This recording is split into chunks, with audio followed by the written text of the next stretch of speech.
Good morning, everybody. It's just gone 9 a.m. It is the 12th of July in the year of 2020. A wonderful year so far. I'm sure you agree.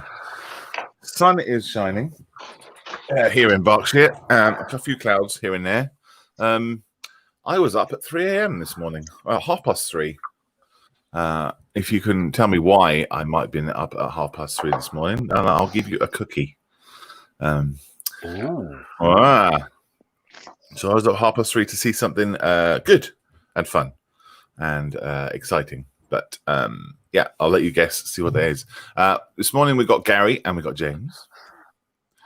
Good morning, chaps. Morning, Malcolm. How are you, Gary, this morning? Very best, thank you, Malcolm. Yeah? Good. Yeah. And how are you, James? Alive and kicking and doing well, thank you. Alive and kicking and looking tanned. Canned. Tanned. Okay. Tanned. I'm freshly canned, yes. I was on the production line only last night. Like a sardine. Oh, yes. Yes, you're looking very tanned. Obviously, you've been spending a lot of good quality time out in the garden. Yeah, no, it's fake tan. I've not got my sequins on today, but I do like to have a good little spray every day to keep me topped up. Yep, you are very glamorous, I tell you. Right, I'm just going to load up the Modeller's Nest, make sure that it's all working. I'm sure it is. Yeah, it looks like it. Yep. Then I will just assume that YouTube's fine too. In the chat already, we've got Lewis. This is morning all. Morning, Lewis. Morning, Lewis. Morning, Lewis. Hello. Is that a model maker? Oh, he's frozen. He's gone. That's a long pause, I think, isn't it? You're back. Yeah. He's like, Where did I go then? That's odd. Did my audio go too? Yeah, you just completely froze, but you're back. Right. I might have to remind the children upstairs to stop using all the internet. But we got Lewis in the chat. Hello, Lewis. And let's go straight into Gary. Let's go straight into Gary. It's Sunday morning, it's fine. Yeah. Yes, it is. Yeah. Just ignore everything I say until about 11 o'clock. Good morning, Gary, my good friend. How are you? I am the very best, Malcolm. Thank you. How's yourself? Oh, well. What's the weather like up there? Lovely and sunny. It's beautiful from Anna this morning. Absolutely gorgeous. Brilliant. And how are your cows? Some have moved, but he brought back sheep now, so I don't know which is going to be the worst, the sheep or the cows. Ah, gotcha. I don't know which. We will listen out. Yes. Hopefully they'll be quiet this morning. Oh, we'll play cow bingo. Yeah. Every time you hear a cow, you have to take a sip of tea. Something like that. Oh, I like Yeah. that. Or a bite of your bacon butty or something. Oh, I wish. I had mine already in me, thank you. Is that what you had for breakfast? Bacon butties? Yeah. I had bacon butties this morning. Lovely. Yeah. Someone organised. Very jealous. And how's your build coming on? Because that's what we're here for, isn't it? Yeah. It's coming on the very best. Got the chassis sort of half wrapped up here on it. I've added a different paint scheme, if you can notice that. Oh, okay. Not really. What is it? Is it No. a slightly different colour, is it? Yeah, it's a colour that they used there recently out in Afghanistan. Oh, I was doing it. Yeah. It's got a certain little tinge to it. I don't want to spoil it until it's finished to see the people actually notice the little difference in it. I see. It's actually the one the Australian Special Forces used. So I've got the picture here in front of me, and I'm going to try to copy it as best as I can. A few modifications to be done as well with the kit. Yeah, well, that's really cool. Can I just clarify? When you say the Australian Special Forces, is that the same paint, but they just use the tin upside down? Yes, James, I think that's what they mean. Okay. The wheels go on the top of this one. Oh, Yeah. Yeah. Yeah. Yeah. No, it's coming on very well. Nice Hobby Boss instructions. No flash or nothing on this kit. Yeah. A lot of more detail in it compared to the last one, but yet it was made by the same company. Yeah. I'm a big fan of Hobby Boss. Yeah, I have to say it's a pleasure to work with Hobby Boss stuff now. So it is. Good. So that's how far I've got on with it so far. So I can see, now you mention it, I can see on the chassis there's a kind of a pinky hue. Yeah. That's what seems to be coming through, yeah. Yeah. It's very subtle. Yeah. It's the way they done it. Seemed like it looks fantastic in the picture now. It definitely does, because I've done a wee bit of more research on that one, and that's just a wee subtle hint of pink. Seemingly they said that they painted it. So I'm trying to copy that as best as I can. Awesome. Brilliant. Okay, mate. Thank you. Well done. We'll look forward to seeing that grow and grow and grow. But yeah, are the instructions printed upside down too? Yes. Oh, that's annoying. How are you getting around that? I sort of put my head to one side and or upside down, if you know what I mean. Yeah. Trying to read them. That's it. Good. Well done. Cheers, dude. What we got here? We got Mr. James. Oh, hang on. Hold the phone.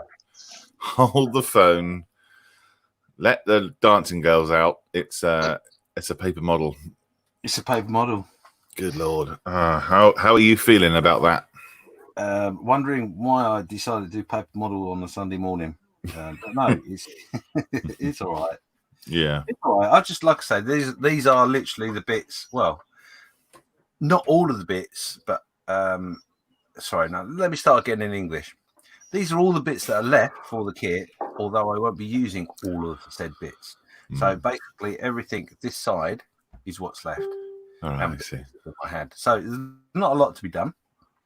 Okay. But yes, I'm going to try and crack on with it, because I keep promising I'm going to get it finished. Yeah. So I remember you were talking about the wheels. You were concerned that you weren't going to have enough strength in the wheels, but I see it seems to be standing up there. Is it on wheels there, or is it laid down? Okay. Right, so we're going for wheels up. Yeah, we're going for wheels up. The reason being is on the base here, just in these corners, are meant to be a small tube like of card where the said wheels and gubbins go into it. But in my haste of trying to move things forward, I put all this on and then went, oh blast, I didn't do it. So I could drill a little hole and fit a little bit of tubing in and blah blah blah, but I'll be honest with you, I don't want to do that.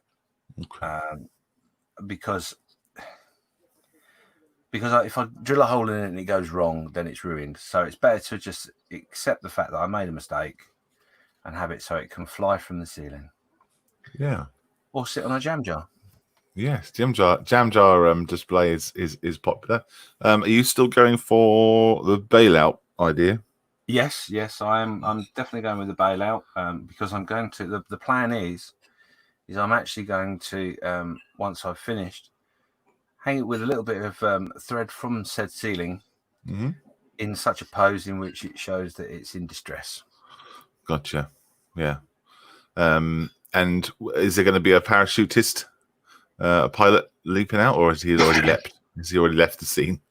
Well, in a way, I think it would be a little bit like how I feel about the model. So it's probably left well before you notice it falling out of the sky. Yeah, before it's even finished. Yeah. Why don't you hang it up now then? With a little bit. I may keep it. If you could hang it up now without all the bits. I could hang it with bits falling from it. Yeah, that's right. Yeah, I could do. No, that would be defeative, and I do like to be a man of my word. So Good. Well done. Well done for sticking with it. I mean, you're going to complete it, which is great. Yeah. It's it looks really good. I mean, because I know I'm looking at the white lines. You can see the card and things like that. But just on first glance, people don't want to know that's made. Yeah, I think you're well placed to look at it from Berkshire. It looks lovely from there. Yeah, if I lower the resolution, it's amazing. Oh, there's an app for that, isn't there? Yes, yeah. If I just if you could just make it unfocused, James, that'd be really good. Yeah, no, the white lines. I will go over it with white line, with something to tinker with the white lines. But if I'm honest, I think what I'm going to do, because I was thinking about this the other day, funny enough. I think what I might do is I might actually try and weather it. Oh, right. And use the weathering to hide the lines rather than trying to match the brown and the green paint, which I suspect I might make it worse. Yeah, no, I think that's a good idea. Yeah. So I've got a bucket of soot that I'm just going to dip it in. Right. And then it'll look lovely. Are you going to have it so that the cannons have been firing? Yeah, I think I'll probably. You know me well enough, Malcolm, to know that I'll probably find some strange way to make it even more difficult as I possibly can. Well, those red bits at the front there where the weapons are, those are made of paper, aren't they? So they are. Excuse me. Those are made of paper in real life, so you can have them sort of split or something. Do you know that's a fact I didn't know? Really, they were made of paper.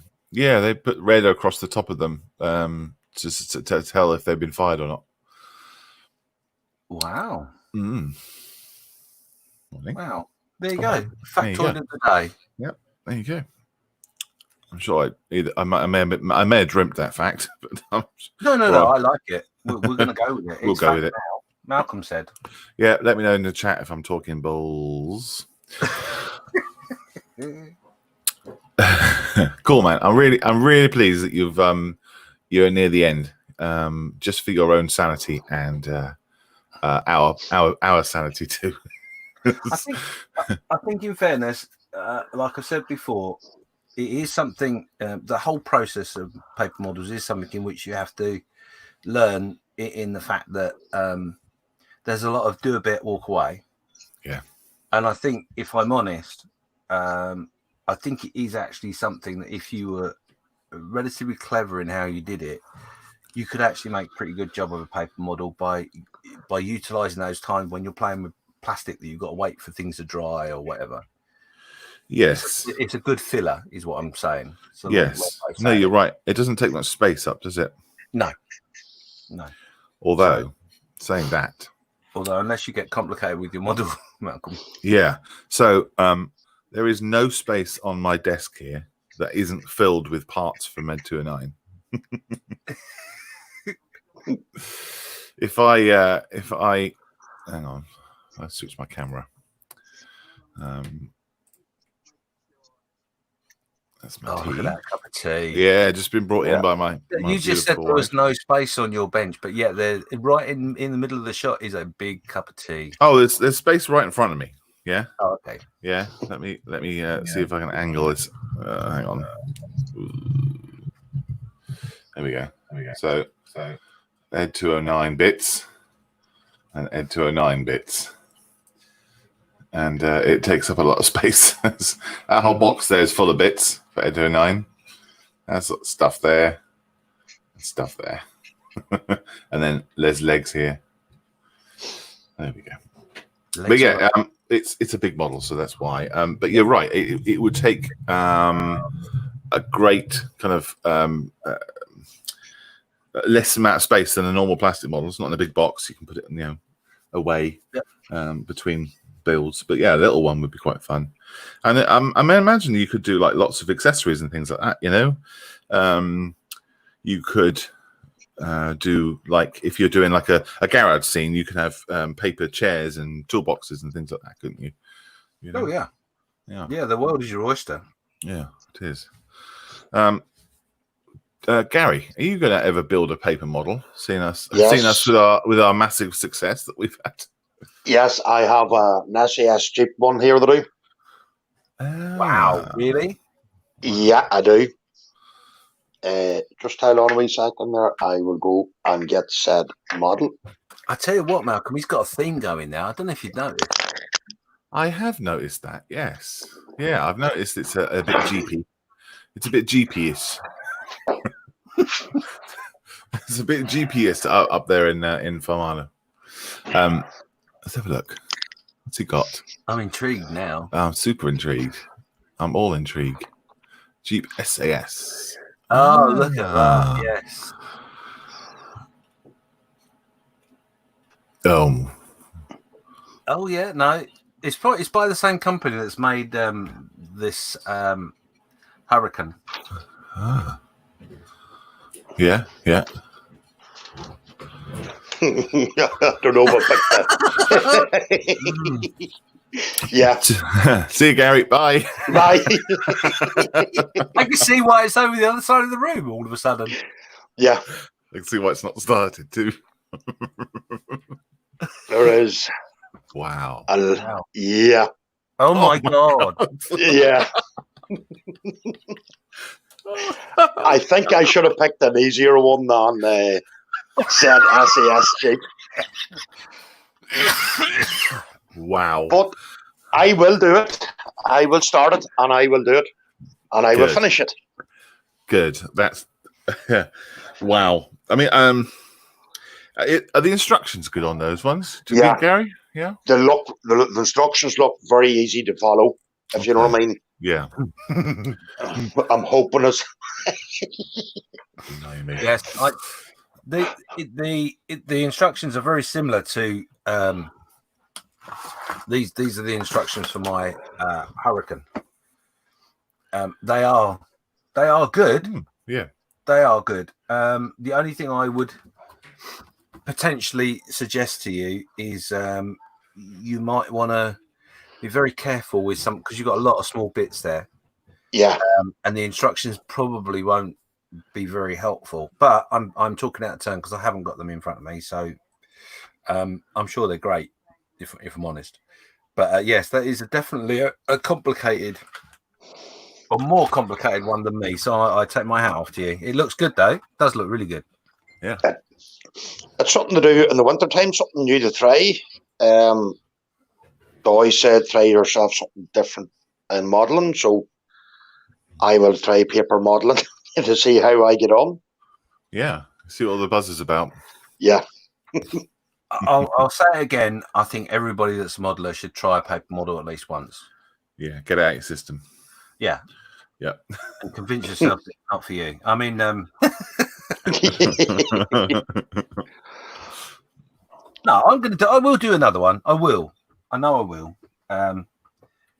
The reason being is I know this is factual, because the reason being I was looking at this last week and thinking to myself, I have a friend who's having a bit of a difficult time. Mm-hmm. Being the cruel person that I am, I was going to send him a paper model. Right. We probably won't speak to each other ever again, but do you not like him then? No, it's something we've talked about, and he's and same as what Gary just said. Like to try it. Now the kit that I've got, this came from, there's 4 in a kit, and I was thinking, I'll send him one from the kit, but there isn't really a way of dividing up the book in a way in which makes sense to do that. Yeah. So all I can do realistically is to send him my other book of 4 models. Right. Which I think I'm going to probably do this week. I'm going to send it up to him, and he, like I say, he'll either never speak to me again, or it will get him back into what he loves. So yes, yeah, absolutely. Well, yeah. I mean, it's something different, isn't it? You know? Yeah. Yeah. Maybe we'll do a paper model build, group build, or something in the future. In the future. It's like that. Balsa wood, for making airplanes and stuff. There, like the real old kits. Mm-hmm. Yeah, I'd always like to have a go at that too, as well. Yeah, that's ones where you get just sheets of balsa wood, don't you? And then some instructions, basically. Yeah. Yeah. And then you put paper mache or something over it, to That's right. strengthen it all up. It's tissue paper, isn't it? Tissue paper and Yep. something. Yeah, I'm done. All right, let's do a few comments, and then I was going to say I'll show you what I've been doing, but you can clearly see what I've been doing. So Mark Thompson says, "Morning, everyone." Thomas says he overslept. There was a new story on a show on the BBC last night that made him said his head a bit wobbly, unfortunately. So sorry about that, buddy. Facebook user, which I believe is Steve Lidstone. Good morning, Steve. He says he was up early this morning to sell a trailer, so you get the pleasure of his company. Thank you, Steve, popping in. And Steve says I have a very clear desk. Well, yes, only because my keyboard is literally here, so I need to have. Usually, it's there when I'm typing, and then I push it back. So that's why it's clear, because otherwise it wouldn't be the work. But thank you. Thomas Charles says, if you can just decipher that for me, that'd be really great.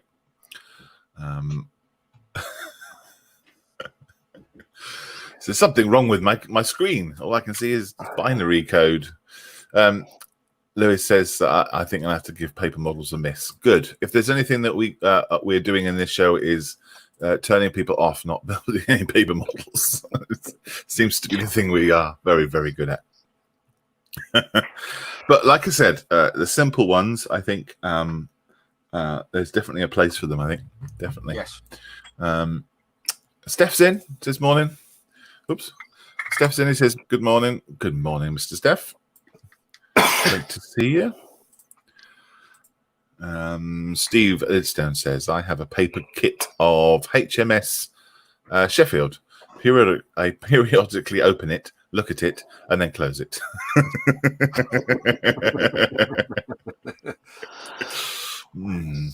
Yeah, and then he gets a plastic one from the stash. Yeah, I mean, crikey. The tricky thing about the paper is the tiny, tiny pieces. So anything like a ship, that has masts and structure and things like that, which can be really tricky. Just because it just turns to mush, doesn't it, once you get the glue on it?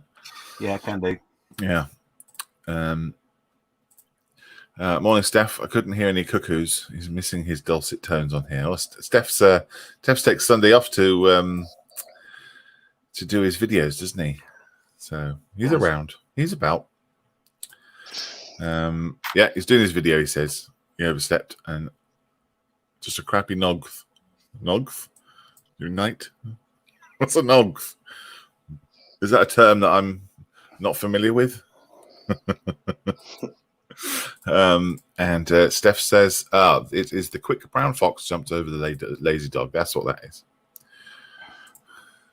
Cool. Thank you, Steph. Right, we are caught up. So what I've been doing, oops, wrong button. There is the feet. So in the toes, in here are some washers. So this is toe heavy, if you like. And that's nice and weighted, because obviously the robot's going to be kind of tipped quite forward, isn't it? So there's some weight in there. I've got to put the back of the toes on today. Got to make those. And then I've got to do some ironing because I've ruined or rolled over one of the leg fronts. So I've got to fix that. And then I reckon within a week or two, we're going to be finished because there's not much left. What? Yeah, I know. So those two bits to do. Because it's only the legs, isn't it? Once I've done these feet, I've got this to do, and I've got these couple of bits to do. Oh, hang on, yeah, and that's the bit that I ruined. And those, and that's it. So I think we're pretty close. I mean, that's still a week at least. But at least that's a week at least. So I reckon, I reckon end of August, I'm gonna have an Ed 209 sat on my desk. I reckon. We'll see. Something like disastrous might happen. No, definitely you'll manage it. It'll be fine. Yeah, that'll be great. I have complete confidence in you. Oh dear, that's your first mistake. No, my paper modelling was my first mistake.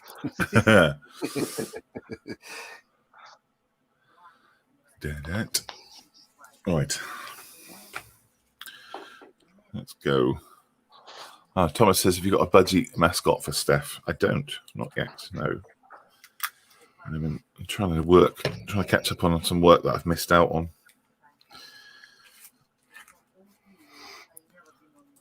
Trying to do. Everyone's got a animal mascot at the moment, doesn't it? Gary's got his cow. Yeah. And Thomas suggested we got a budgie for Steph because he's the budget modeler. I'm not even sure where you go with mine. There you go. Don't know. Have you got any pets? I can think of a couple, but they're all, yeah. They're not ones in which you can use. Have you got any pets? Just the wife. Okay. Well, I don't think it would be very appropriate if I put a picture of your wife up on screen every time you appeared. No. She has a certain presence, so that wouldn't help. Yeah. Why is there a picture of myself? No, I've got cats, but yeah, they're not really my pets. A cat's not anyone's pet. Only when it's dinner time. Yes.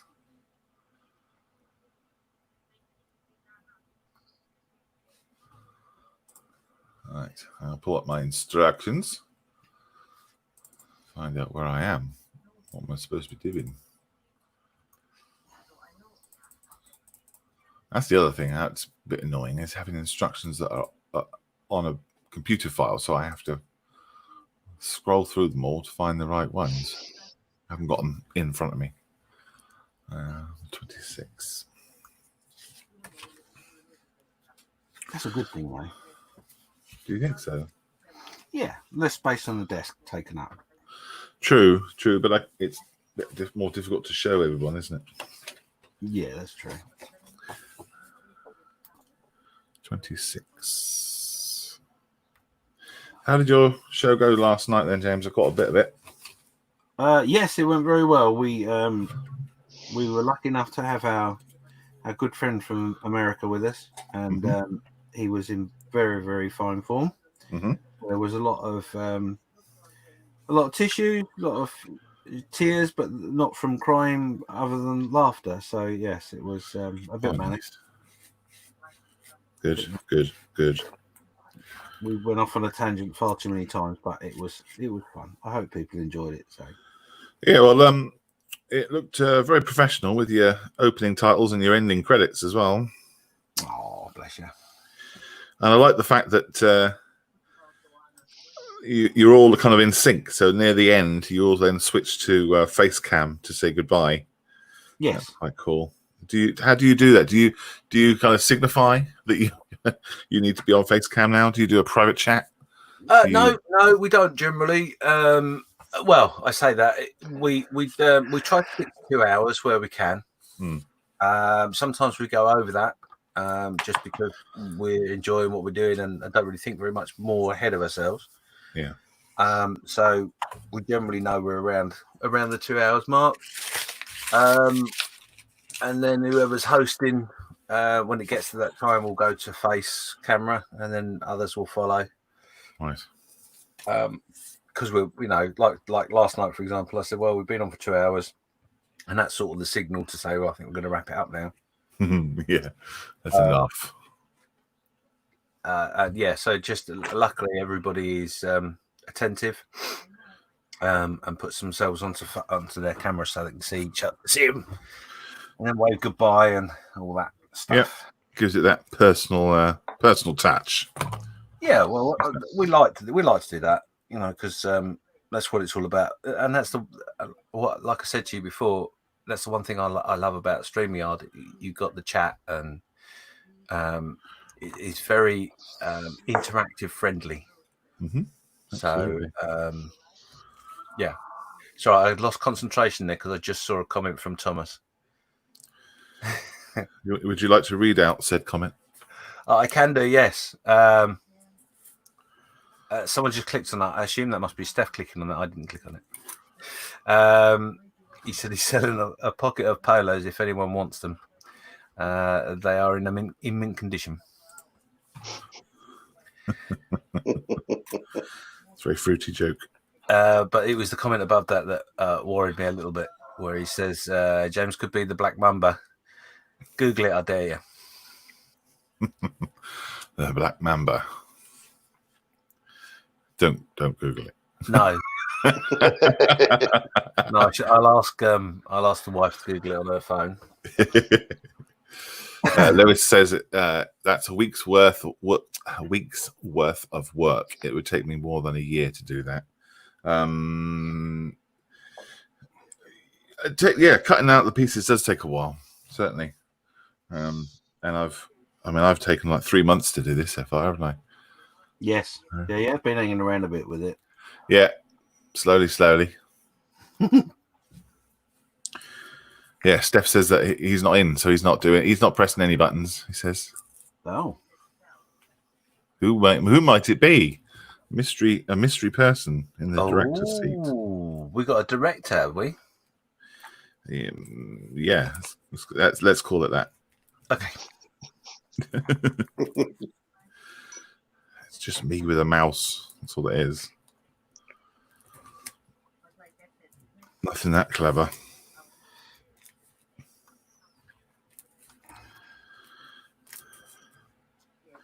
Yeah, so with your little startup videos and things like that at the beginning, I've always thought about doing them, but I end up not getting it to the stream in time. You know.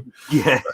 I've got to be sat here ready to rumble 10 minutes before to hit the button to tell everyone that I'm here. So I may as well just start the stream. Yeah, I'm lucky in that when I'm doing it, everybody does the same really, but when I'm doing it, I'm sat at the desk. We meet up and have a little chat beforehand. It can be 10 minutes, it can be half an hour, depends on who's around and what they're doing, really. And the countdown thing is just a nice thing. A nice thing to do if you can do it. That's all. Yeah, it's very professional. But that was Carl's doing. Carl Smith. Oh. He came up with that idea and he's done a very good job as well. Is that is it an MP4? Is it that you play? Yeah. Right. Gotcha. Cool. Steph says the Black Mamba is a nasty snake. There you go. A nasty snake. Oh.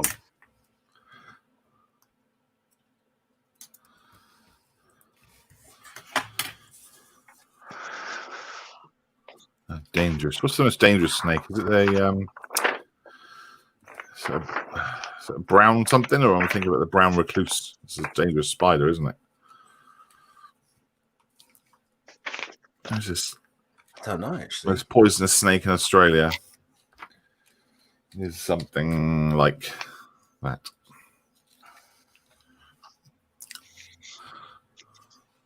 All the kids' TV shows with the wildlife shows I used to watch. Remember that one? Was it Going Wild or? Yeah. Really Wild Show. That's a real wild show. Yeah. Yeah.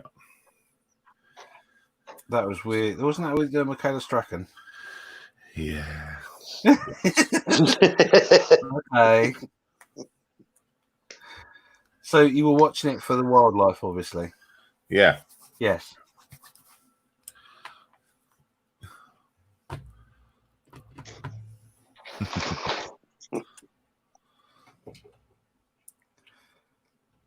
Yeah, I left that alone. I left that alone, 'cause otherwise it would deteriorate into a similar show as what happened last night. It's too early. Yes, it is. It's too early for that nonsense.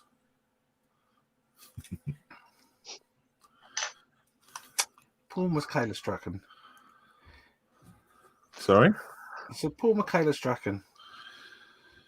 Too early. What'd Oh, yeah. Do you think she's listening? Do you think, and then thinks, "Oh, I really wanted you to talk about me and Yeah, your steamy teenage years."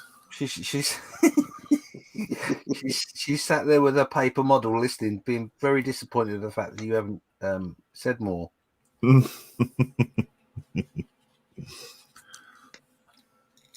sure. She's doing a paper model of a cuckoo. Brown snake. Oh god, it's gone all snaky in the chat. Oh my god. Okay. So in Australia, the brown snake is the most dangerous snake. It's a bit boring, isn't it? The brown snake. Well, in fairness, once you get bitten by it, you haven't got long to say anything. So it's the brown one, the brown.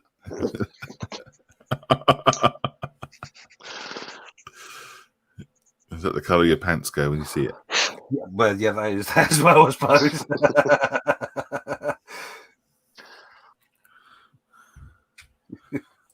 In Africa, it's the black mamba. In the UK, it's the adder. In the tropical areas, it's the coral snake. In Fiji, it's the sea snake. And there we go.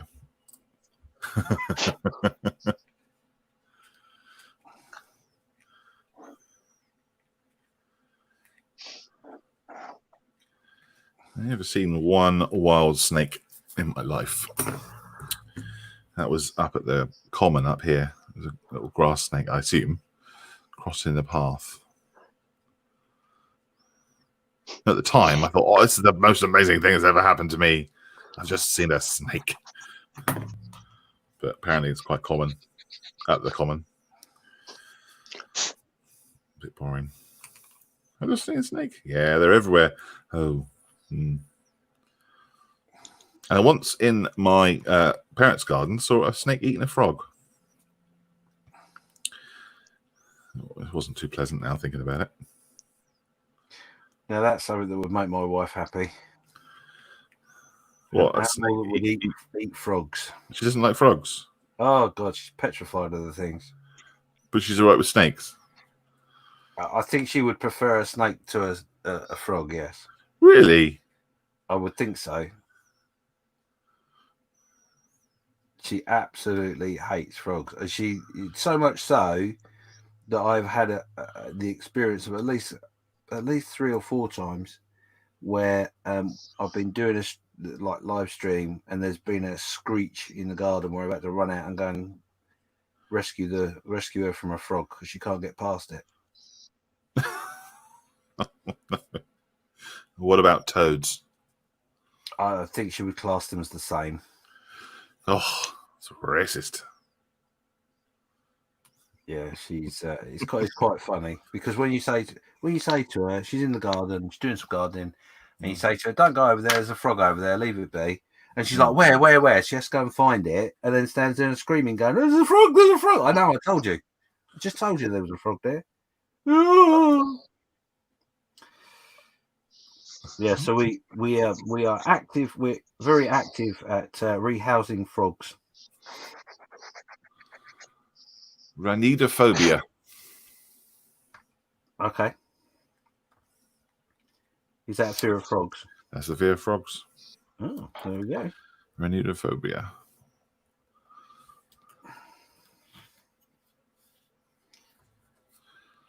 Is it because they jump? Do you know, I don't think she even knows why she reacts the way she does. But I am aware, especially this last couple of weeks, that we do have a frog with a bit of a sense of humour. Because just outside the office here is the little patio area that I made, and then obviously the back door. and this now has decided the best thing to do is to walk or hop over to where the door is and basically stand as a guardian of the door. Yeah. So she gets up or comes in from the garden, and suddenly she's frozen to the spot because she can't get past the frog to get in the house. Oh, there you go.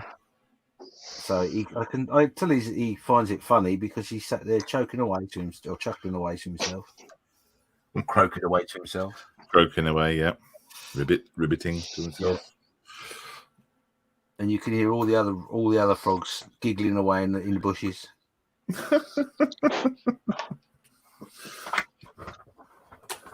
So yeah, it's quite funny to see, if I'm honest. Oh, I bet it's not. I bet she's petrified. She is quite scared, but it is funny. She can laugh at the same time, but it's much more of that that sort of laugh that you would get if you just had an accident and lost half your leg or something. It's not a pleasant laugh. Oh, that laughter. Oh yeah, that's always really fun. That one where you go, I can't believe that happened. Yeah. I wonder, is she afraid of tadpoles? I don't know. Is the honest answer? I don't know. That would be interesting to find. I mean, in a scientific way, like here's a tadpole. Yeah, that's fine. What stage of metamorphosis does she become scared of it? I think, to be honest, she would be very much a case of I don't care what it's going to turn into, but I don't want it in my pond. Oh, that's true. She's got a pond. Yeah. With a fear of frogs. Yeah, but the factoid of the week is that frogs, strangely, don't live in ponds.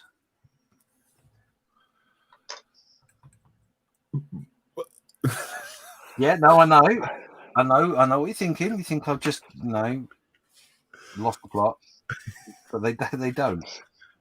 They actually live by a water source. They don't live in the water source. Oh, okay. Right, I'm with you. Because the reason I say this like this is because I had a guy come and sort the pond out for me, and I made comment.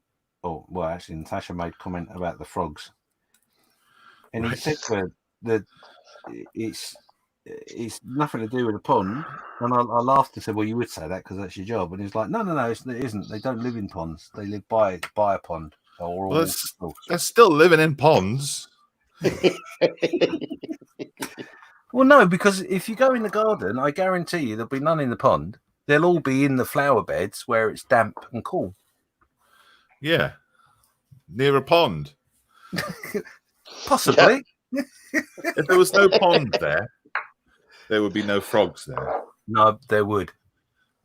There would be frogs. There wouldn't. There would, honestly, there would. If there was no water, why? Because my neighbour's got a pond. That's beside me, and then behind me, my neighbour's got a pond. So there's three ponds. If there was no pond in a mile radius, there would be no frogs. Yeah, no. If I lived in the desert, you're probably right. Yeah, it's definitely the pond that is causing the frogs. It's not incidental. Oh no! I didn't mean it like that. I didn't mean it was incidental at all. I don't know. So I've got this pond. Oh, I don't know where these frogs have come from. Well, the guy who done who was sorting my pond out, he said to me, yeah, you'll probably find most of your frogs live under your shed." Right. Oh, sheds, is it? Maybe it's sheds. Really? It's like the furthest point of the garden to where the pond is. You went, yeah, but that gives them the chance to walk around in the flowers to eat the bugs and. I don't eat flowers. They don't eat flowers. They eat the bugs. The bugs on flowers. Right. They don't eat bloody flowers, and they live in ponds. What's going on? Are you trying to tell me the man that come to fix my pond was taking the Michael out of me? No, because if he said, "Oh yeah, well you got your pond, you got your frogs, isn't it?" And then they might say, "Well, let's get rid of the pond," and then he's out of a job. Oh, I see. Right, let's go back to chat with his sanity. Thomas says he met Gabby Roslin last Christmas. Oh, she's a pretty lady. Abby Roslin. Do you remember her from Big Breakfast? Yeah. Fame. Third Lance as well. Thomas says I didn't read the Third Lance. Sorry, yes. Third Lance is another snake. Rattlesnakes are dangerous, Thomas says, but if you survive the venom, normally it's the infection in the limb that will kill you. Oh, lovely. Steve says that his first wife was afraid of frogs too, but his second wife loves them. There you go. You need to get yourself a pond or a shed.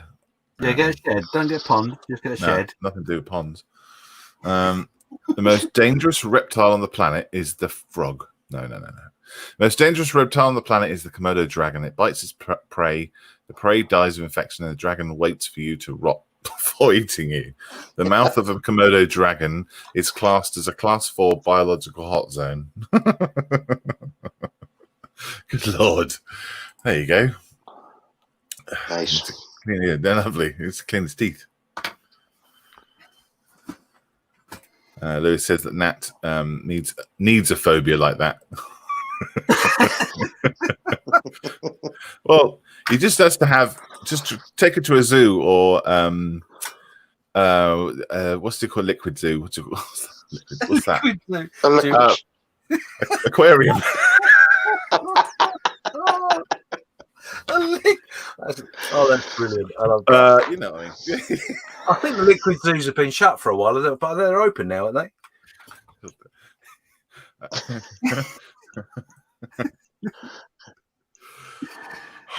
Where's Steph?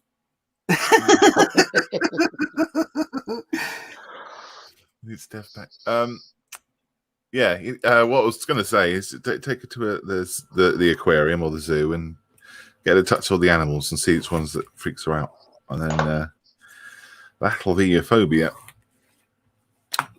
Thomas says he's allergic to tarantulas as a self-defense mechanism. Tarantulas will shed their body hair. It's like an irritant, like nettles, and it's the body hair that he's allergic to. There you go. I've got a fear of spiders. Arachnophobia. Wow. Which is no fun. My wife is the spider catcher in the house.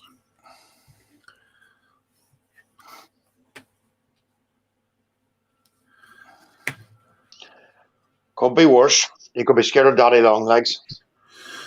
Well, my wife is scared of daddy long legs, but not spiders. So I'm the daddy long legs catcher.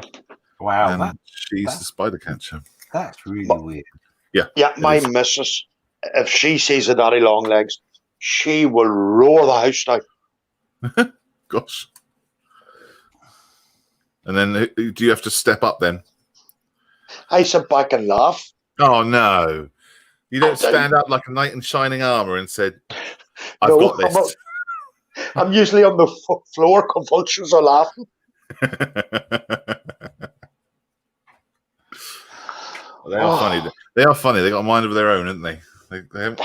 They got no business flying. Let's say, a dead long legs. There's no business being in the air. It's got no like sense of direction at all, does it? And they're really hard to catch because they're just random. Yep.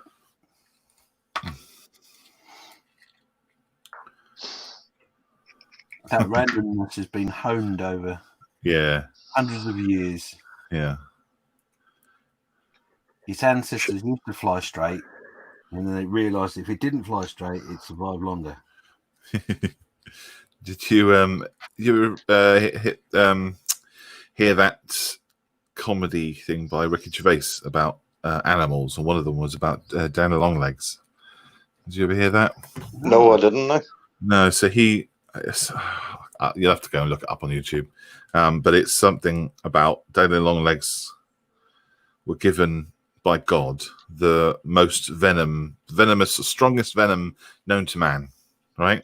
So the Danny Longlegs immediately starts going, "Oh, I'm going to bite everyone." He said, "No, you got to use it properly, and when you definitely need it." And he goes, "Oh, I'm going to bite you." He says, "Right, I'm taking your fangs away, but you've still got the venom." So apparently, that there's a fact that the Danny Longlegs are really poisonous, but they just haven't got any teeth. Whether that's true or not, I don't think that's true. But it's, Ricky Gervais obviously tells it a bit better than me. I've always wanted to swim with great white sharks. Well, that might be the last thing you ever do. No, I don't know why, but I've always wanted to do that.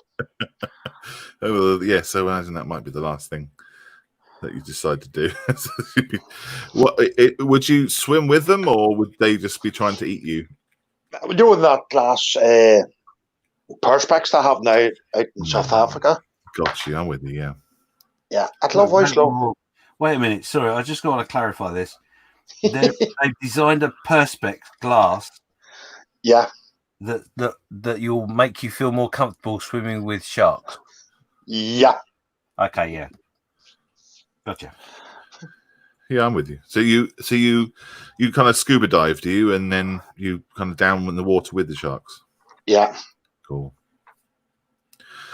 Oh, I don't know if I'd like that. I don't know if I'd like that at all. That would. I don't think. I wouldn't be comfortable doing that at all. It'd be like in a seafood restaurant where you choose the lobster. Except you're the lobster. Yes, exactly. Yeah. You'd be like, oh, I'll have that one there. That one looks tasty. That one's called Gary. All right, yeah. I'll have that one. Lewis says, I have a fear of anything that flies and spiders. So how do you feel, Lewis, about dead longlegs? Because they're like flying spiders. It's got to be his worst nightmare, isn't it, really? Yeah. And Steve wants to know, Lewis, does that include aeroplanes? I think he probably means any animal that flies, or insect, I imagine. Thomas says, on my sea survival, part of my survival course, we had a guy from the SBS come in to teach sharks. Teach sharks, or teach you about sharks. His advice was that sharks will only eat you if you are wet. Come on, be professional.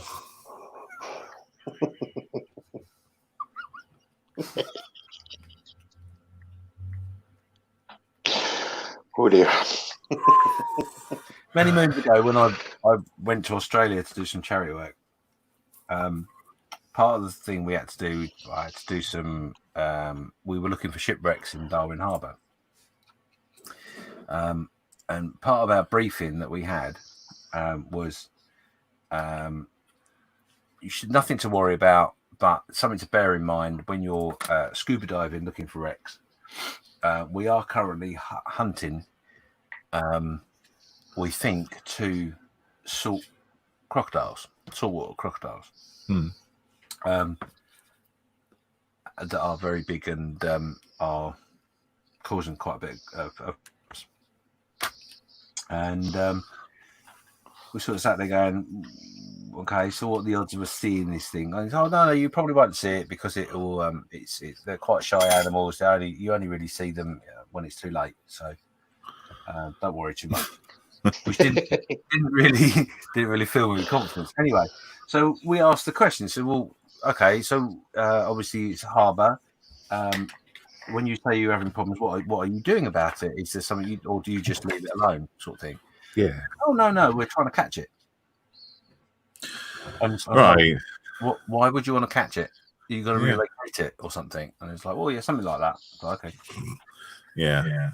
So relocate it. The next question was, well, how are you going to catch it? And he said, well, out in the harbour are some, in a couple of areas, you'll see them because they've got like a buoy above them. And I mean a ball, not a little child. Oh, well, because that would definitely work, wouldn't it? That's bait. Yeah, that would be wrong. Oh, there it is. Oh, no, the buoy's gone. Never mind. Get another one. Yeah, underneath these buoys were a cage where they throw chickens in. Dead chickens, not live ones. They'd be dead off after a little while, wouldn't they? Yeah, they flap about a bit. And this is going badly wrong, this story, isn't it? Keep going. We're listening. And so we're not live or anything, don't worry. They were actively trying to find this crocodile. And one day when we were coming back from an area that we've been searching. 2 little rubber boats with, I think there was like 5 in each boat, something like that. And we decided to have a race back to shore.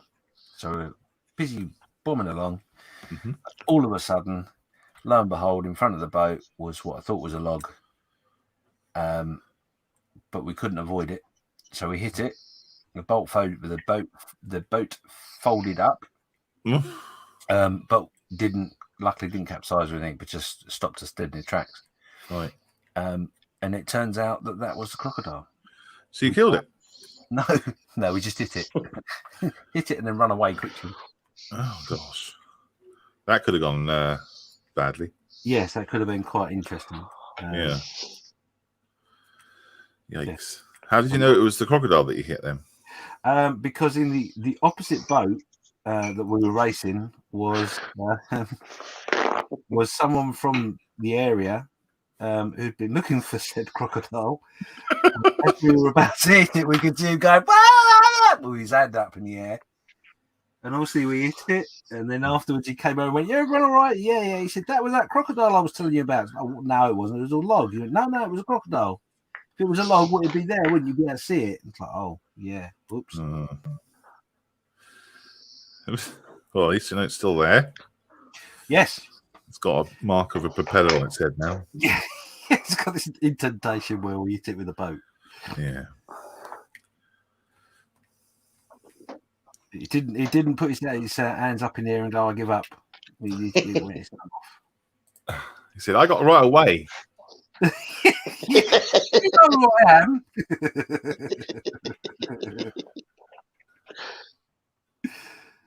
Yeah. Fun days. Let's have a look at the chat. Lewis says, talking about his fear of flying, of things that fly. If an aeroplane was flying around me, I don't think I would have much chance to be scared. This is Lewis. He says, it's funny if a dead longlegs gets in the truck, I can stop and get out within 5 seconds. Gets in, opens the door, climbs up the steps, takes a seat. Right, where are you going?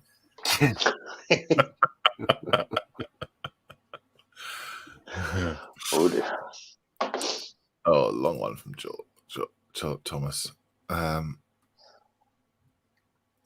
Google Australia News report. Oh, okay. Australia News. Google Australia News reporter drop bears. Right. Okay. Thomas says, go and Google Australia News reporter drop bears. The video is hilarious. They convinced her. That's the reporter, I guess. Yeah. They convinced her that there is a breed of koalas that are venomous and drop out of trees to attack humans. So they dressed her in full riot gear, sent her into a cage with a drop bear. All the zoo staff had guns, stood around and really upped the ante. They brought out the cutest koala they could find, and she was terrified.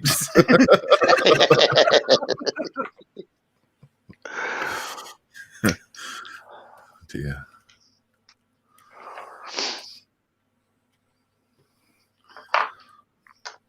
It is pretty scary, isn't it, when you go to Australia and realize that pretty much everything out there is there to kill you. It can be. Yeah. I went to, I've probably told this story many times before. I've been to Cairns in Australia in 2006. And I went sea fishing for 3 days.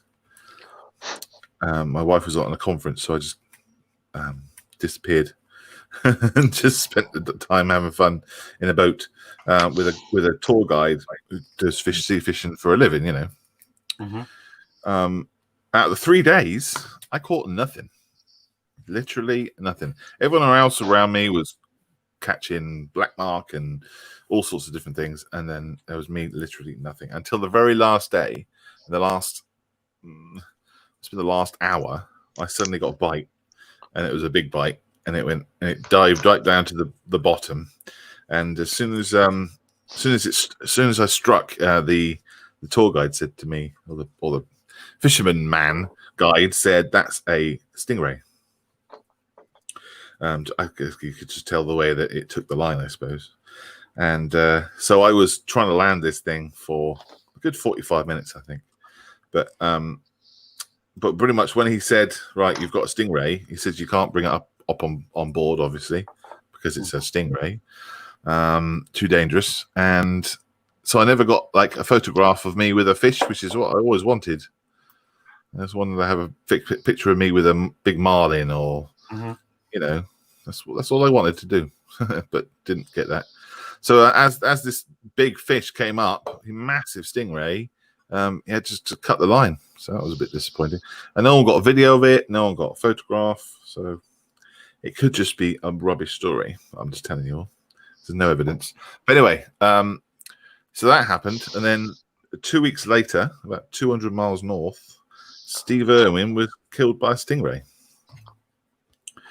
Now, I think that perhaps it was the same stingray.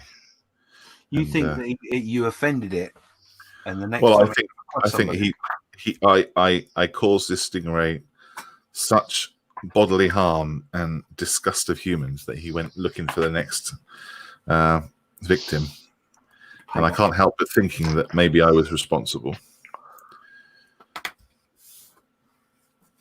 for Steve Irwin's death because I upset a stingray.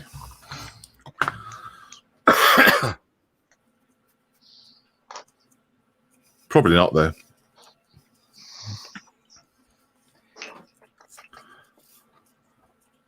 And also, when we're out there, every single spider we saw in the forest or something, we're just scared of. Like, what's that one? Why has that got a yellow back? That probably is very dangerous. That's probably very poisonous. And also, they have cassowaries out there. Yep. Which are like killer turkeys. That always makes me laugh. You know, and we went on this trail walk, which was about 5 miles or something. It wasn't much, but at the beginning of the trail walk, it says danger cassowaries are nesting in the area, right? And it was a sign that was a permanent sign. Okay, so it wasn't like it just popped it up. It was a permanent sign that says cassowaries nesting in the area. Yeah, breeding season. Please don't approach the nests because the mums and the dads will become very aggressive, right? Didn't tell you when the breeding season was or nesting season. Didn't give you that information, you know. And if it was a kind of a temporary sign, we'd have assumed it was now. And this is the dangerous part, to be scared of a cassowary. So that sign, basically, every single bird we heard as we were walking around, we thought we were going to be eaten by a cassowary. And there was instructions on how to hold your backpack in front of you if one attacks you, because it gives you a bit of protection from its deadly claws.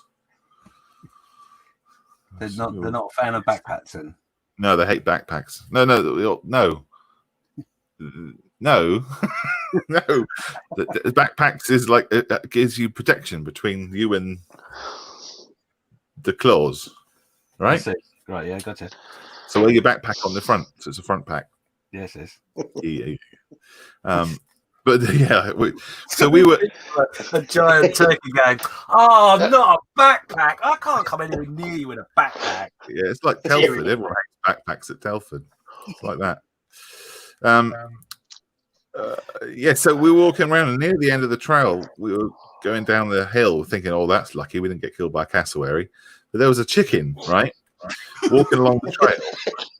I'm not kidding. And it was a young chicken. It was a wild chicken, right? So it wasn't big and fat and you know, like wild chickens are. They're just kind of like normal birds, don't they? So we were convinced this was a baby cassowary, and we were saying like, go away. Why are you following us? Thinking the mum's going to come out and, you know, like Jurassic Park, start chasing us down the path. It's just a bloody chicken, isn't it? Ridiculous things you do when you're young, eh? Yeah. Thomas says, on my tropical course, we had a briefing on snakes from the resident SAS survival instructor. We were all excited as we never met one of these legends. So he comes in, scruffy hair, looking serious, starts a lecture. 3 things about snakes you need to know. And we all nodded, notebooks out, furiously scribbling. Right, here they are. They were born pissed off, live pissed off, and die pissed off. Don't go near them.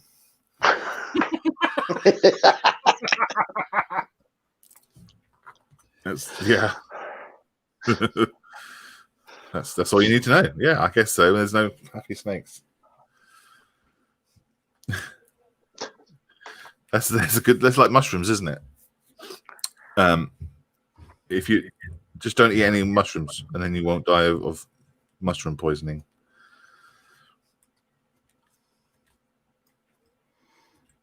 All snakes are dangerous.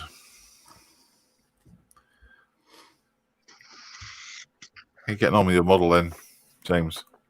Yeah, I'm just busy cutting bits out. I'm just going to cut these two wheel sections out and two other bits, and then everything's cut out, ready to go. I've got the front part of the cockpit. Cockpit glass on the front of. Oh yeah, canopy. The front part of the canopy on the cockpit area is on. Canopies. Yeah. So yeah, doing well. Thank you.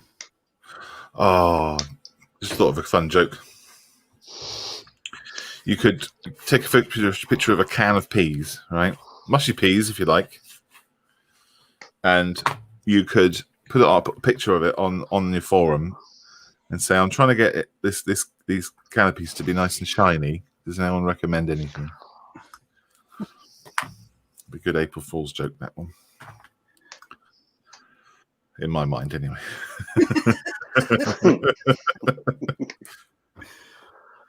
You make me laugh. Malcolm Weld. My daughter has 2 pet pythons, says mystery person.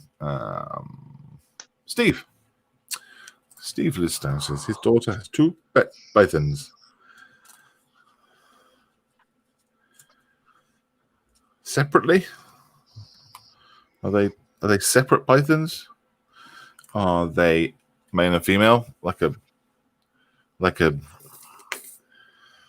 breeding pair?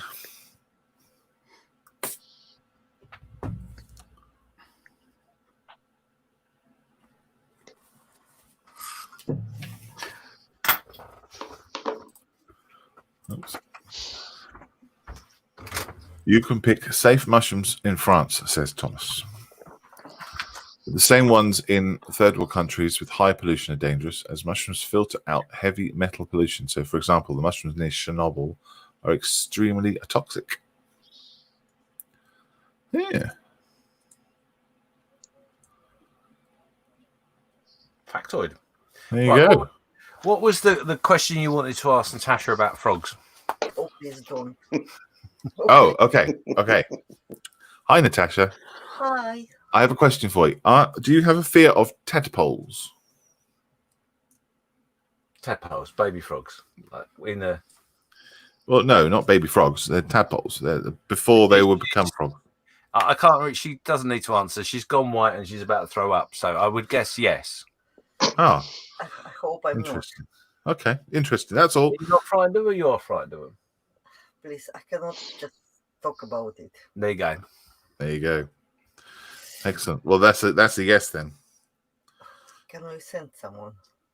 Malcolm collects frogs. Oh, No, I don't. how far? Oh, not far. No, you can post them to him. I can't throw them at him because it's too far away. Look, Yeah, go. my skin is chicken. Oh dear. Thank you. Thanks, darling. Love you. Not fine. No, it's Oh. not funny, love. It was a scientific question. It wasn't to take Mickey honest. What? Wonderful. So she hates me. That's good.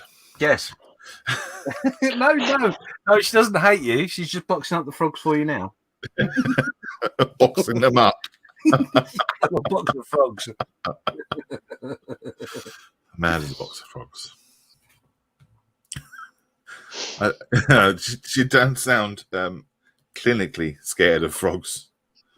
Not just like, oh, frogs. Oh, Oh no, she is She is petrified. You've Bless got her. a physical reaction to them, yeah. Yeah. Okay. Oh, that sucks. Do you know what you should do though? You get rid of your bloody pond. No, I'm going to get rid of the shed because they live under the shed. I've got a shed, right? I don't have a pond. I don't have frogs.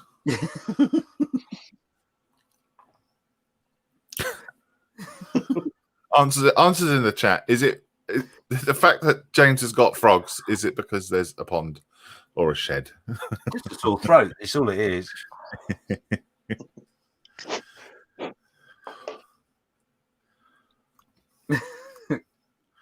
Well, Gary's got cows.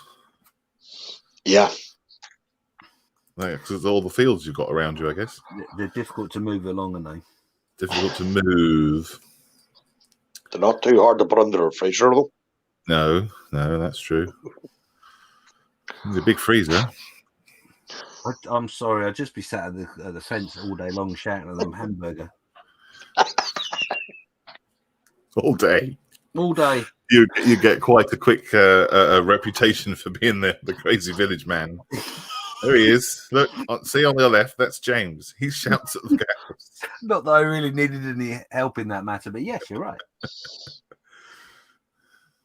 Shouts mint sauce at the lambs. Cranberry sauce at the turkeys. No, I won't do that anymore because they're killer turkeys. I didn't realise. No, this just a yeah. Look up cassowary. If you don't know what cassowary is, look it up. It's like some sort of raptor. You know, real life raptors.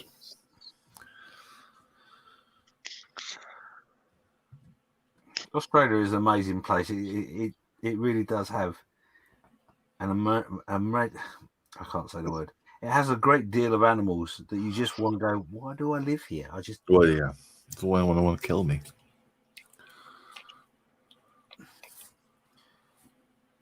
You know, you got to be careful what you're sitting on when you go to the toilet.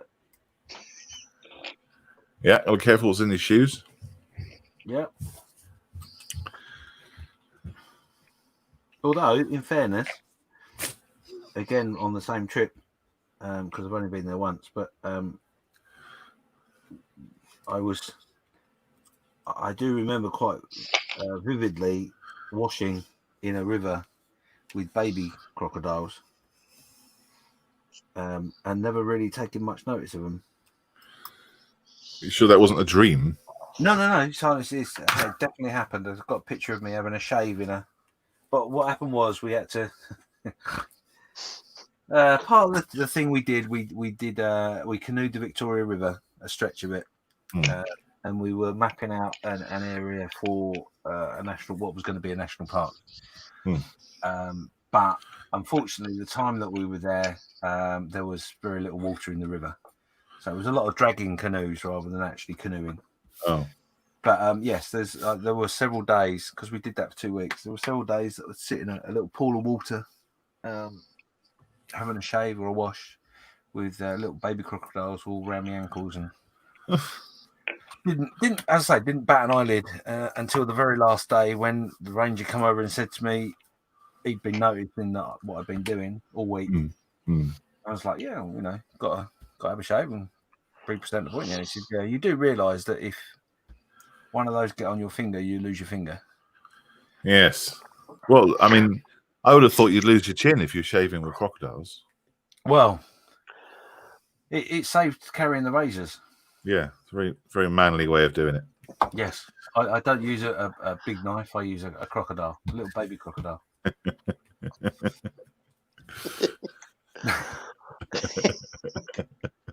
Well, when you said you were washing with baby crocodiles, I thought, okay. No, I wasn't washing the baby crocodiles. Come here, you little monkey. You look ever so dirty. Give me a clean. That's why I thought it might be a dream. It sounds like a dream sequence to me. It's like your holidays. If I had that dream, this would be a conversation between me and my therapist. Yeah, I was washing them. They look really dirty. I thought you said terrapin then, not therapist. Yeah. Yes. So go back to the chat before we. Yes, let's get away Surreal. from them. They talking about Steve's daughter's pythons right now. Steve says his daughter's pythons, one's male, one's female. She keeps them in separate tanks and describes them one of them as cuddly. A cuddly python. Thomas says I had a car that looked like a frog. It just kept getting towed away.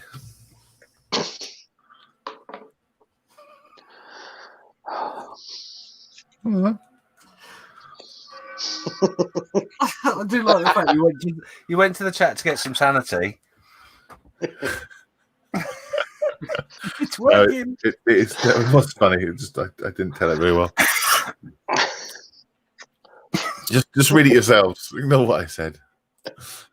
James says James is a spawny git. Do you get that? James is a spawny git. Yeah, it's a frog spawn thing, I think. Oh, I got you. Yeah. Yep. And Thomas says camel spiders are evil. Yes. Oh, camel spiders. Crikey. That's someone else. Camel spiders are evil and they look like mini face huggers. What? Someone at the door for me. Ah, right. I will have to be back. Please do excuse me. No worries.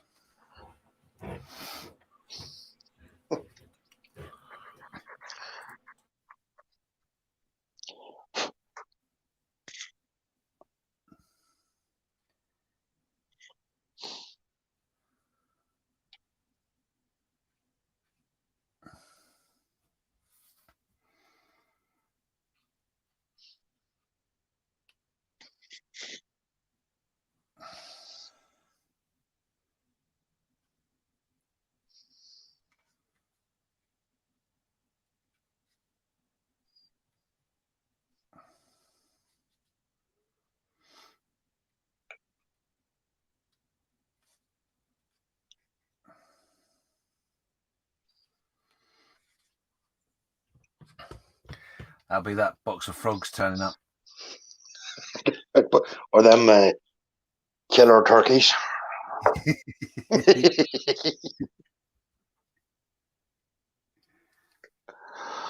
Oh, boys.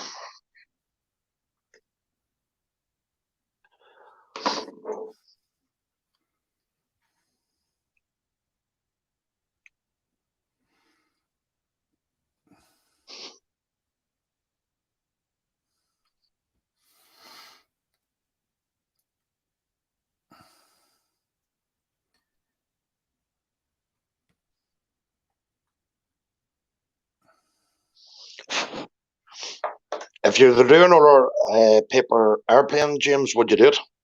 Say again, sorry? Would you make another paper airplane? I've got others to do, and I will do another one. Yes. I wouldn't say it's going to be anytime soon, if I'm honest. But yes, I will. I will give it another go. I think what I probably will do, actually, though I could probably do it myself by a bit of brain power, I guess, is I probably would invest in a few tools, if there are tools for paper modeling. Yeah. I think that would be. I think it would make the process a lot easier, because obviously trying to manipulate a piece of paper into a curve of some description, it can be a little bit.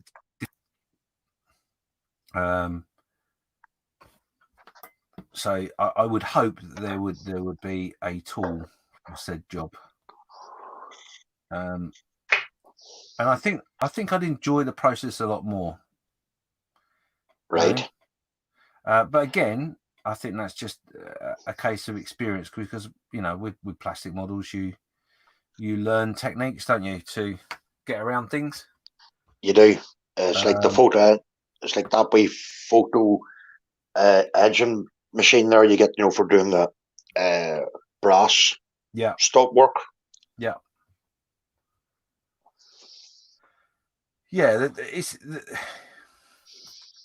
I'm a great believer in someone actually said the other day, I can't remember where I was watching it. Yeah, I can't remember where I watched it, but someone asked the question, what would they recommend as a newcomer to the modeling world? What sort of kit would you suggest to use? And the answer that was given by the person, I can't remember who it was, so forgive me, was don't worry too much on the kit. Any old kit will do, because you'll learn something from the process no matter what. But rather than go and spend lots of money on kits, their advice was to invest the money in tools. Yeah. Concentrate more on tools than you do the kits, which I thought actually was quite a good bit of advice, because there are certain tools in which we use every day and don't really think about it. It can be something simple as, for example, a cork, for putting pieces on that you can do detail painting with. Yeah. So it doesn't have to be lots of money on tools, but yeah, I think there've got to be some specific tools for paper models that would make it a lot more pleasant to do. I'm back. He's back. Did you get your box of frogs? Yes, box of frogs being delivered. No, it was a donation, kit donation. Oh, lovely. Yeah, I did remember as soon as the doorbell rang. I thought, oh, what if that's that donation that chap's leaving a ring, and it was. So I had to go and say thank you. Didn't say I'm sorry, I can't talk to you. I'm actually on the internet.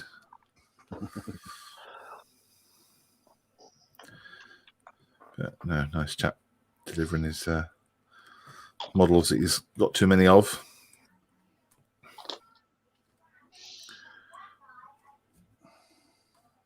It was an arranged appointment.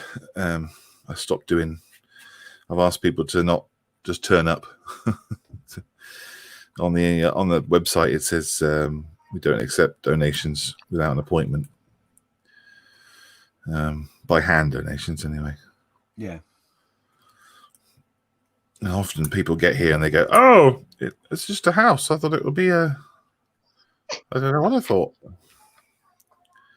Yep, it's just a house. Right. Left. I'm going to love and leave you. Oh yeah, you've got to get ready for your show. I've got to put my makeup on.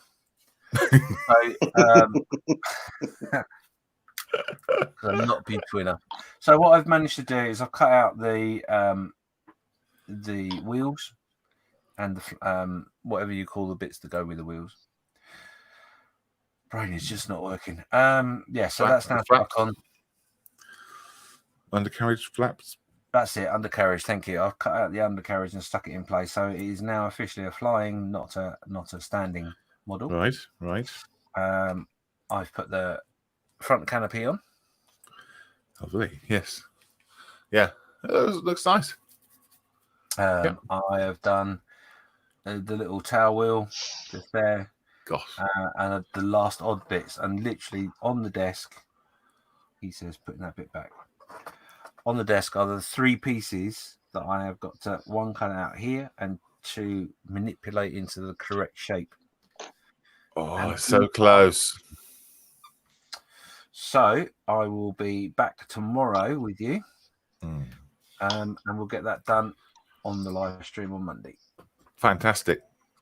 Awesome. Are you so those little two bits, are we going to literally live see you finish? Yes.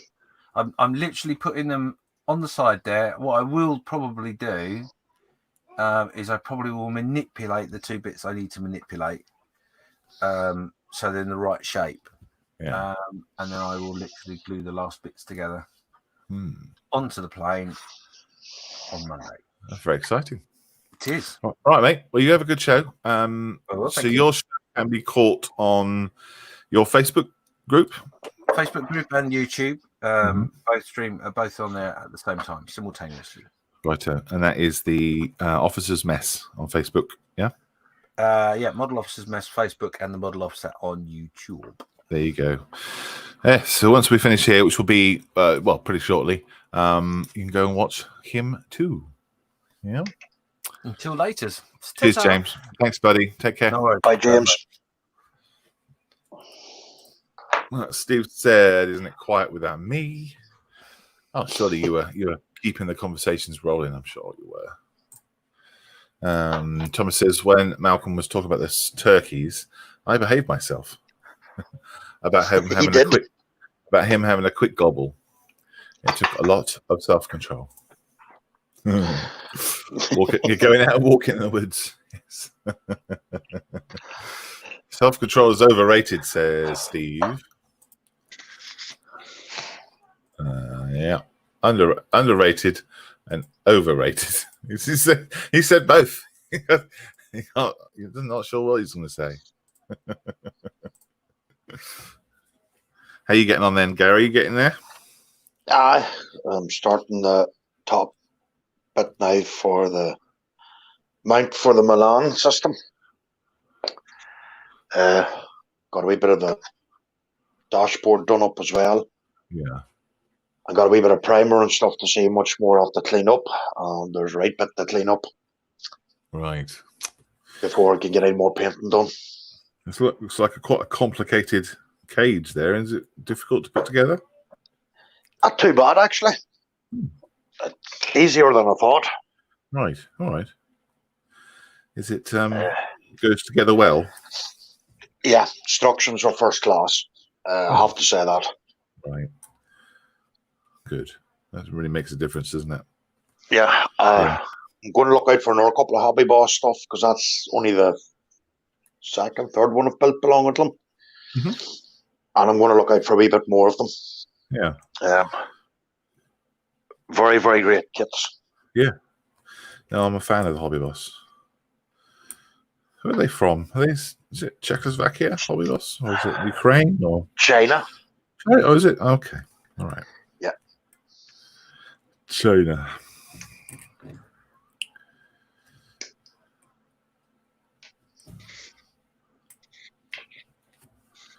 God, I've got these bits everywhere. Ugh. It's Bit City.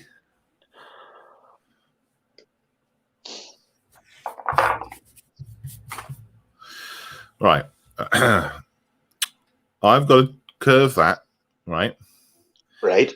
That's got to turn into a cone. Okay. Right.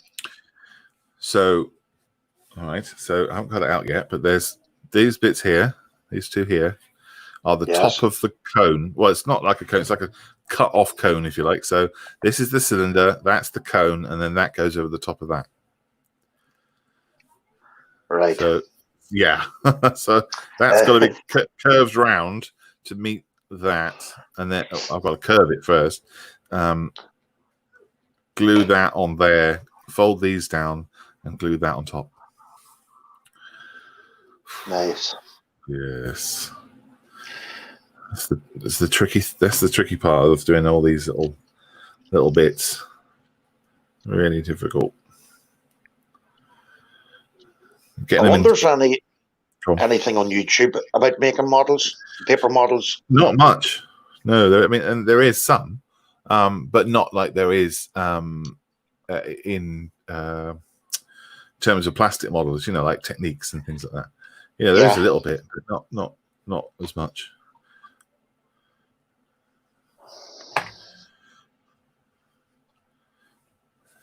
It's a shame.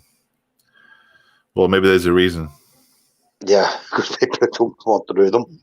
Yeah. But there are lots of very successful groups out there doing paper models. Often at a model show, you'll get a paper model group or something arrive, and they'll be showing their stuff, and you wouldn't have a clue that it was paper models unless you knew. The thing I like about these instructions with the one that I'm going to be doing, it tells you to get card what is it? Their length of cardboard. Ah, right. Okay. So it has like actual assembly instructions as well as Yeah. just Mhm. I have to say the instructions look fairly complicated, but I'd say once you get into it, it could be a different story. Yeah. Oh, absolutely. I mean, it's not something you can put together very quickly at all. It's a very slow process. It'll be done over the winter months. That's the way I'm looking at that one. The winter evenings there when it starts getting dark about 3 o'clock in the afternoon. Yeah. Well, it's something that you also like James said, you can do between things. You're waiting for dry, or Yeah.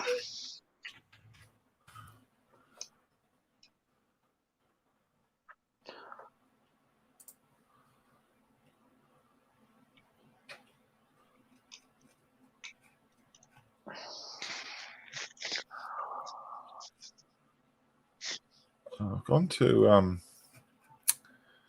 James's page, and I can't see where he's going to be streaming.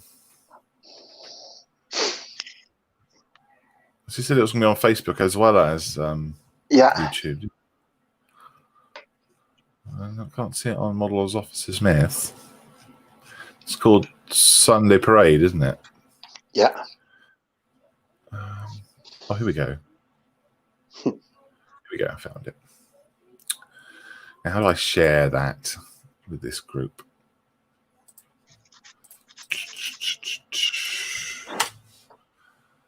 Nope.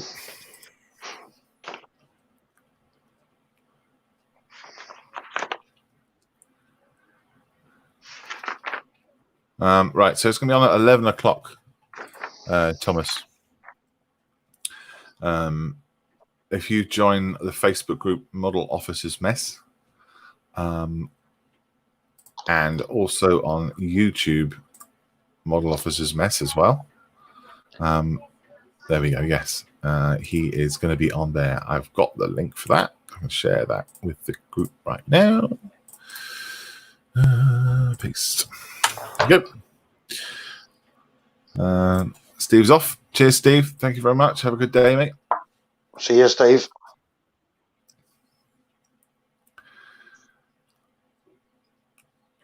He said he's got brain fade.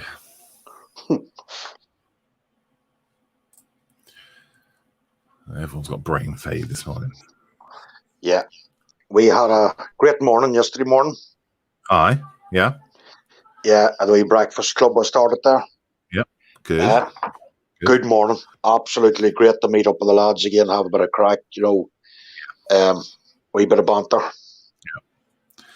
Oh, I bet it was good to see everyone again. It was. Everyone behave. Oh, yes. Have to say, a wee bit more to come next week because a few of them couldn't come yesterday because they had other engagements, but they'll be there next Saturday. Awesome. I have been in Enniskillen, since the restrictions have been lifted. Right. But yesterday was crazy in it. Yeah. Yeah. You're not used to it, or is it busier? It's busier. It's got a lot busier. A lot of people get their holidays now over the next couple of days, and they're coming back up to their caravan parks in Fermanagh here and stuff, and it is crazy at the moment. Wow. Is that good though, or bad? A wee bit of both. Yeah. Yeah. Respect with the area that you go to. Don't leave it like a bomb site or a pigsty. Yeah. People live there, don't they?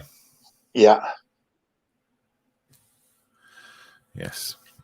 It's not too hard to bring your rubbish and put it in the car and throw it in the bin when you go home. Yeah. I imagine people, a lot of people who live in areas where there are lots of tourists feel exactly the same way. Yeah.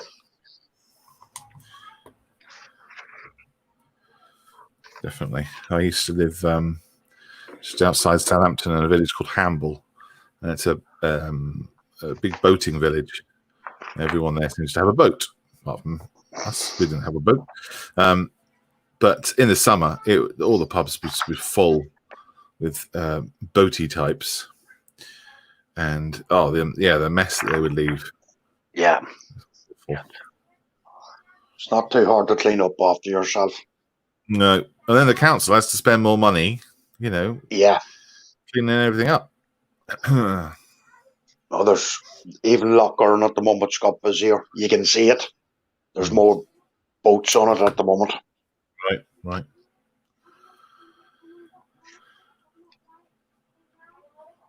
Come on. Oh, this is fiddly.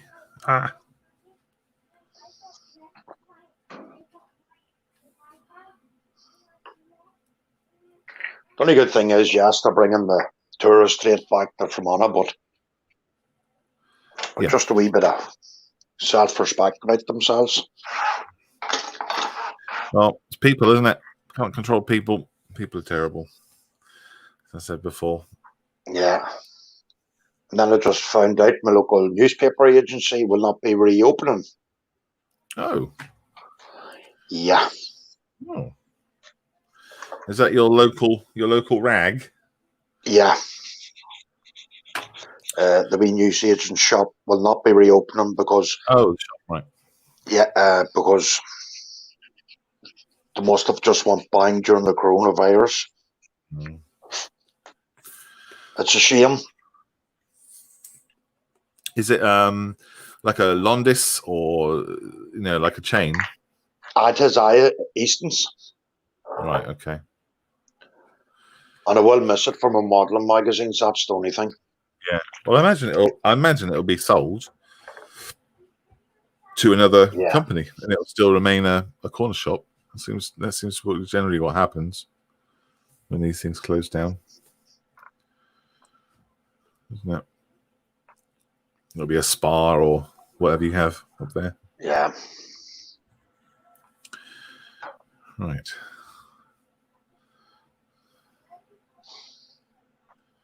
Done these.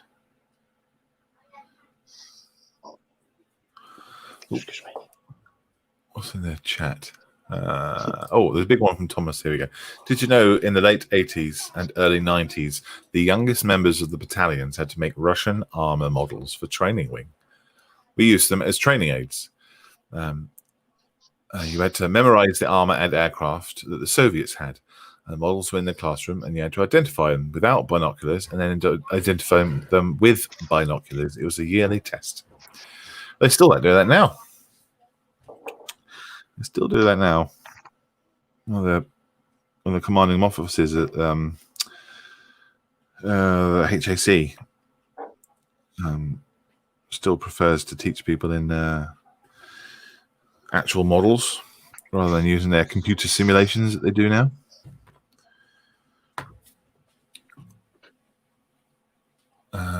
Lewis says he lives in Skegness, and he couldn't agree more with you, Gary. Yeah. I imagine it's a constant source of annoyance.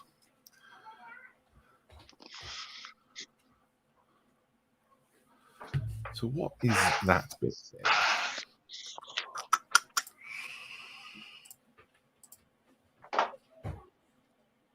Okay, there's another part called 24. It's supposed to go under here.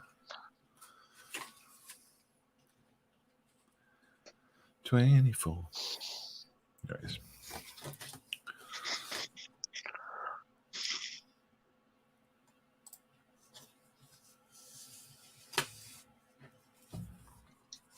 Oh, is it your is it your local news agent? Thomas asks. Yeah.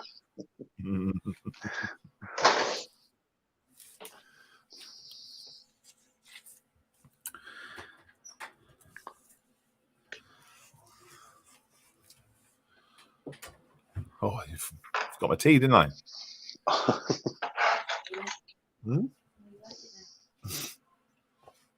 And she'll swear my wife makes me cold tea. Because that's the way I like to drink it. Cold tea? No, it's because I forget I've got a cup of tea. All right. So I always end up drinking it cold. So I always say, maybe we should make some cold. Oh,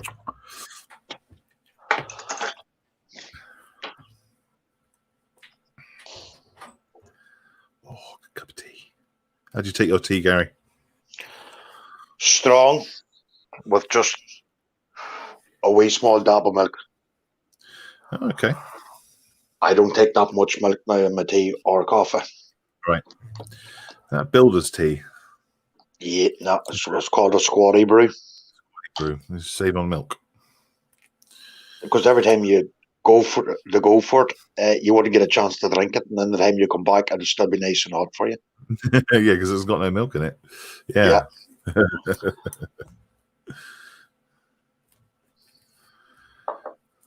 I like. Also, it'll keep you awake at night. Yeah.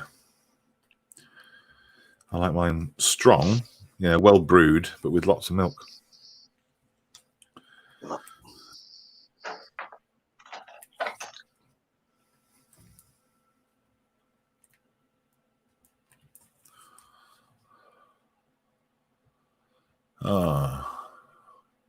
Thomas says we haven't seen Moonin the Barbicanarian today. We have. He was on. He was on this morning. He popped in, didn't he? Yeah. There he is. Poor Thomas. Oh, yeah.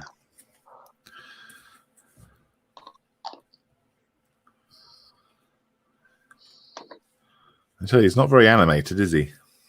No. He looks a bit startled. Maybe it's because it's early morning. First thing in the morning, he's a bit, ooh. Or he's just been milked.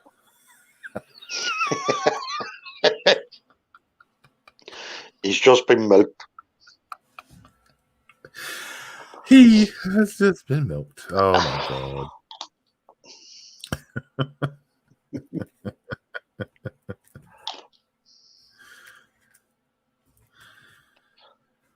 I really got to think about things before I say them. Aquarium thing. What is it? Liquid zoo. I could see. I know what I meant. Yeah, but it just didn't come out right. No, that's right. Vocabulary. My vocabulary is limited.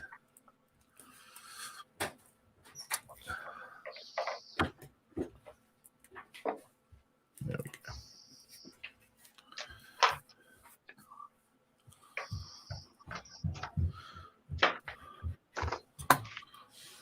All right. Thomas takes his Julie Andrews. Oh, he's just saying Julie Andrews is white nun and Whoopi Goldberg is a black nun. That's right. NATO standard. Yeah. Someone told me it was there's another one called double NATO standard or something. Not heard before. NATO standard is white with 2. Yeah.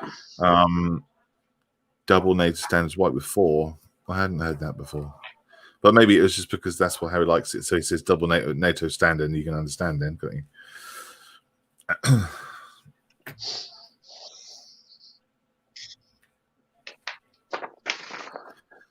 My dad always used to drink his coffee, whoopee. Right.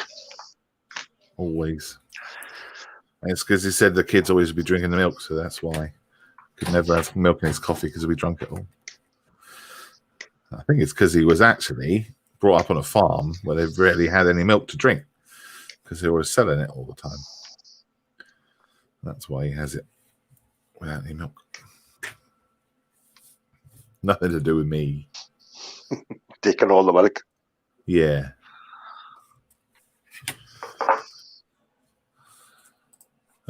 Double NATO is made up. Don't listen. Yeah, I thought so. Well, it makes sense, though, if you say double NATO. Doesn't it? Mm-hmm. But it's not a standard.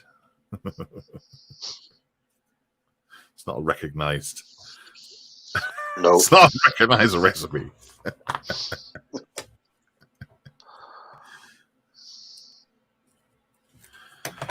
So how do you say that you want white with one then? I don't. No, I mean, I know, but how would people say it? You just say the Julie Andrews with one. Most of the boys that when I was in the company with, were all like myself. Right. Just a pound of sugar in each cup, please. Thank you very much. That'll do us lovely. Just 1 pound.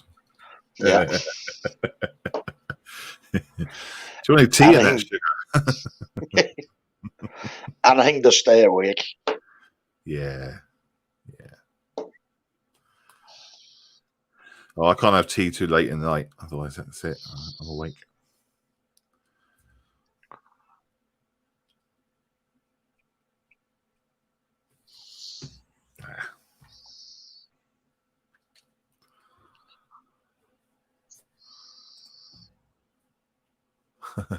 In Saudi, we were taught a phrase when you make coffee, and the literal translation of the phrase is black as hell, sweet as sex.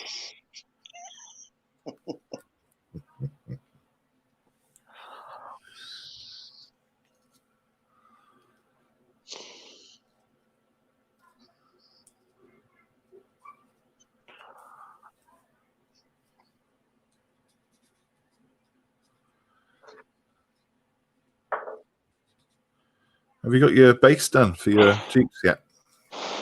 I've started it, Malcolm. I haven't got it fully done yet. I'm going to have to buy another display case anyway. Righto. Yep. Because I have sort of 3 modern ones. Yeah. In the 90s up until the present day. And I've only got 2 for the 60s and 70s. Right. So I'm going to have to get another display case maybe this weekend or next weekend. Yeah. Wait until after payday, eh? Because according to my friend there that works in the model shop, they're starting to get it hard to get some of the stuff. Yeah. Yes. Seemingly there's certain paints he can't get in at the moment. Yeah. It's not because of it's not there. It's something to do with the manufacturers are not putting it out or something. That's right. So so most of the paint manufacturers are Italy. Ones that I know already. And I heard that it's because for the last month, 2 months, they haven't been manufacturing anything because they've been locked down. Yeah.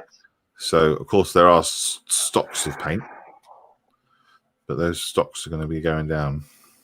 Yeah, he was saying it's very hard, even the stuff that I've ordered myself, waiting to come in. Yeah. Mightn't be in as quick as they think. Oh. Yeah. Yeah. And he doesn't know if there's going to be any new releases this year or not. Yeah. Yes, that might be affected too. Yeah, I think there's going to be a lot of things like that, just generally in life that's going to be affected. You know, I know that Army Painter. Was it Army? Is it Army Painter? Army Painter. I think they switched to making alcohol gels. Right. But at the beginning of the lockdown, they completely stopped making paint for a little while. I'm sure it was them.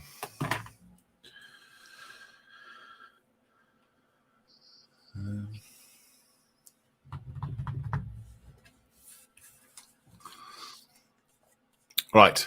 I think we've got 10 minutes before James starts off. So I'm going to call it there, buddy. All right. No problem, Malcolm. Thank you very much, everybody, for watching and listening. So we've got 4 in there. Thank you very much indeed. Thanks, Thomas, for having a chat, and thanks for Lewis for popping in. And we will be back on where we are now, Monday at 12 on the Modeller's Mess. Yeah. And then we've got Matt Monday night as well, isn't it? Yeah. Yeah. Thomas was talking about we never drank the tea in Optelic as there was a rumour it was laced with bromide. Oh, crikey. The Yanks drive Jeeps, we drive Rovers. Gotcha. Supply of pigments and solvents has been hit hard to the paint suppliers as it's quite expensive. And Thomas enjoyed my liquid soothing. Hey, Steph. Morning. Hello, buddy. Just in time for us to shut down. Yeah. Just thought I'd pop in, say hello, say good morning. Nice show. Really enjoyed it. Apart from the half hour I missed when I couldn't concentrate. Oh. Yeah. Do you have a Just thought- power cut? No, just couldn't concentrate listening to the show and doing my video as well. So No, fair enough. Fair enough, mate. I can totally understand. Your IQ will be dropping sharply if you listen to our shows. So yeah. Good. I'm glad you enjoyed it, buddy. Good to see you. so I thought I'd just pop in, say hello, and see how you're all doing. Can you let us know what your video you're working on? Yes, it's I went down to my local DIY store, one of the major ones, and said, have you got any concrete dust? And they went, no. We've got some postcrete. I went, what's that? And they showed me, and I went, oh, that looks good. And I said, yeah, can I have a bag of that? How much is it? It's £8 a bag. What are you going to be using it for? I said, so I explained to him about modelling. He went, well, we've got out the back, we've got a split one, so you can have that one for free. So I've got that one for free, and then it just goes through how I ended up with what I used for my modelling, for my bases, for my dioramas and stuff like that. Right. And it also ends up with the stuff that I put in my sculpting paste.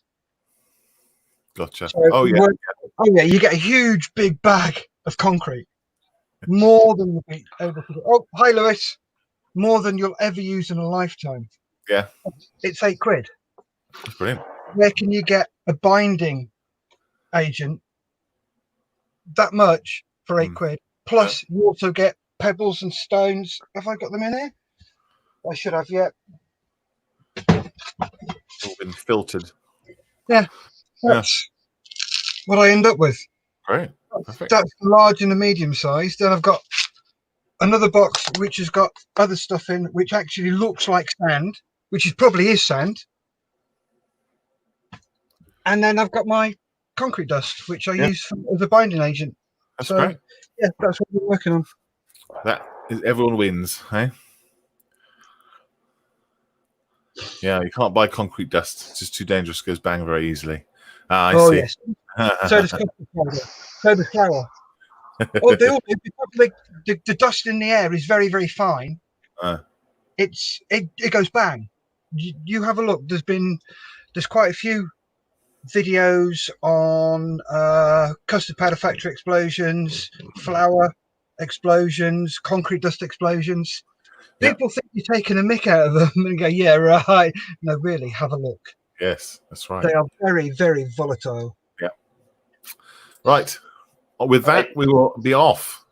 Cheers, Gary, for spending some time with us this morning. Thank you, Malcolm. Me? What about me? Yeah, I'm going through. We'll make it all about you in a minute. We're going through, everyone. Thank you, Thomas. Thank you, Steph, for popping in and listening in. And we'll see you on Monday, 12. Yeah, that's the next one, isn't it? Yeah, cool. Yep, Monday 12. Bye, everybody. Bye. Bye. Bye.